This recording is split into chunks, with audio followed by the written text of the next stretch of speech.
ବଡ଼ ଖୁସିର ଖବର ଏ ସପ୍ତାହରେ ଯୁକ୍ତ 2 ପରୀକ୍ଷା ଫଳ ତମାନେ ଏହି ଜାଗାରେ ଦେଖିପାରୁଥିବ।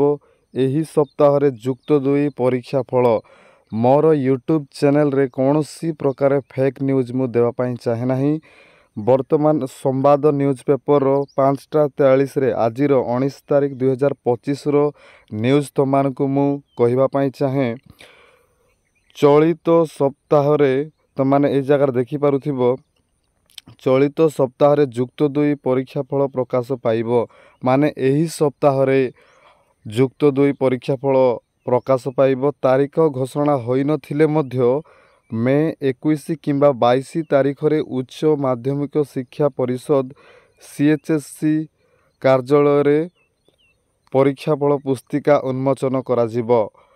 ପୁସ୍ତିକା ଉନ୍ମୋଚନ ହେବାର କିଛି ସମୟ ମଧ୍ୟରେ ଛାତ୍ରଛାତ୍ରୀ CHSC ୱେବସାଇଟ୍ ସେମାନଙ୍କର ଫଳ ଜାଣିପାରିବେ ବୋଲି ସୂଚନା ମିଳିଛି। ମୋର ପ୍ରିୟର ଛାତ୍ରଛାତ୍ରୀମାନେ, ତମାନେ ମନେ ରଖ, ମେ 21 ତାରିଖରୁ 22 ତାରିଖ ଭିତରେ, ମେ 21ରୁ 22 ତାରିଖ ଭିତରେ ନିଶ୍ଚିତ ଭାବରେ 100% ତମାନଙ୍କର ରିଜଲ୍ଟ ବାହାରିଯିବ। କାହିଁକିନା ସମ୍ବାଦ ନ୍ୟୁଜ୍ ପେପରରେ ଏହି କଥାଟା ଲେଖାଯାଇଛି। ତ କେଉଁ ୱେବସାଇଟ୍ରେ ସର୍ବପ୍ରଥମେ ବାହାର ହେବ ରିଜଲ୍ଟ ତାହା ଜାଣିବା ପାଇଁ ମଧ୍ୟ ଏହି ଚ୍ୟାନେଲକୁ ସବସ୍କ୍ରାଇବ୍ କର।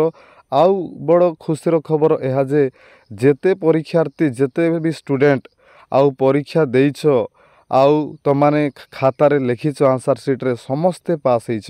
କାହିଁକିନା ସମସ୍ତଙ୍କୁ ଗ୍ରେସ୍ ମାର୍କ ମିଳିଛି, ଇଣ୍ଟରନାଲ ମାର୍କ ତମାନଙ୍କୁ ମିଳିଛି, ଯଦ୍ୱାରା ତମେ ସମସ୍ତେ କ'ଣ ହେଇଛ, ପାସ୍ ହେଇଛ। ଭିଡ଼ିଓକୁ ଶେଷ ପର୍ଯ୍ୟନ୍ତ ଦେଖିଲ, ବହୁତ ବହୁତ ଧନ୍ୟବାଦ।